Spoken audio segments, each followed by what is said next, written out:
Niti Aayog Vice Chairman Arvind Panagadia has exuded confidence that India could be a $8 trillion economy within the next 15 years or even less if it continues with growth-enabling policies. The World Bank and the International Monetary Fund, as well as many analysts, have predicted that the country would become the third largest economy after China and the US, with a GDP of $10 trillion by 2030. Prime Minister Narendra Modi will meet 21 delegates of central trade unions. This is the first time that the Prime Minister is meeting the trade union delegates ahead of the 46th Indian Labour Conference. The two-day Labour Conference will be inaugurated by the Prime Minister on Monday.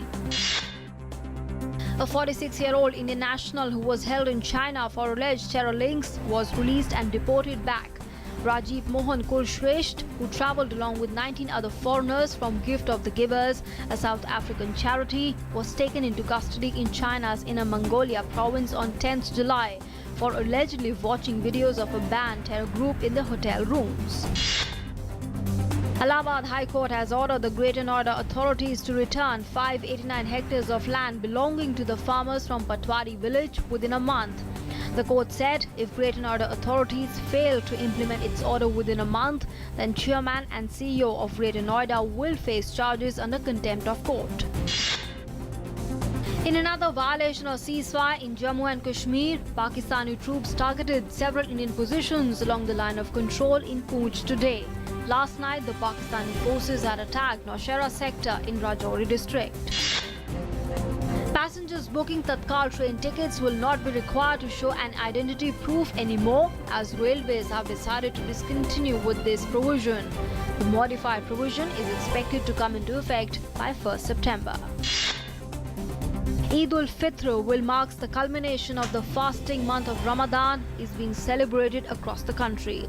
Ramadan, the 9th month of the Islamic lunar calendar, is observed as a fasting period by Muslims who abstain from food and water from sunrise to sunset, and it culminates in Eid celebrations.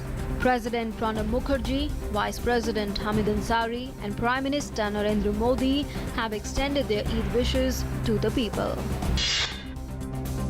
A car bomb has exploded in a busy market in an Iraqi town, killing more than 100 adults and children celebrating the end of the Muslim fasting month of Ramadan. Police said dozens of people were also wounded by the blast in Khan Bani Saad, approximately 30 kilometers northeast of the capital Baghdad. The ISIS has claimed responsibility for the attack on Twitter and said the car was carrying around 3 tons of explosives. More than 300 people have been injured in a collision between 2 trains near Johannesburg. No fatalities have been reported. The accident happened during the rush hour between 2 stations, with both trains travelling from the Johannesburg city centre to the township of Soweto. Prime Minister Narendra Modi has paid tributes to Madiba Nelson Mandela on Nelson Mandela Day. The Prime Minister paid his tributes to the departed leader, saying, "Remembering the apostle of peace, a shining beacon of democracy and a champion of equality, the beloved Madiba on Nelson Mandela Day." The Navkalevar Rath Yatra is being held in the temple town of Puri, where lakhs of devotees converge to take part in the yatra. It is the biggest religious congregation in Odisha, and celebrations this time is extra special as this is the century's first Navkalevar Rath Yatra. Rath Yatra is also being celebrated in Ahmedabad.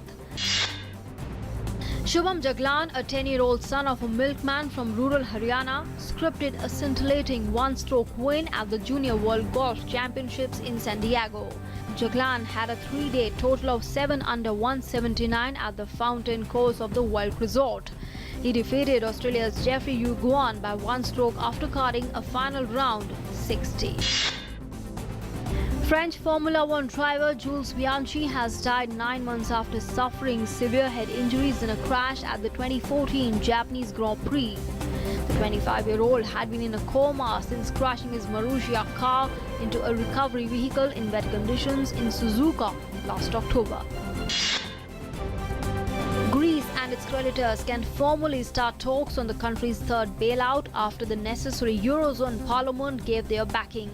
The final approval came from the German parliament after an impassioned and at times ill-tempered debate.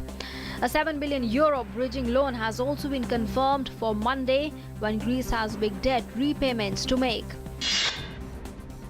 US Secretary of State John Kerry will meet his Cuban counterpart on Monday. The two countries will raise their national flags in Havana and Washington to mark the historic reopening of the diplomatic ties after a 5-decade freeze. The US will fly its national flag at its embassy in Havana, and the same will be done by the Cuban government in Washington, D.C.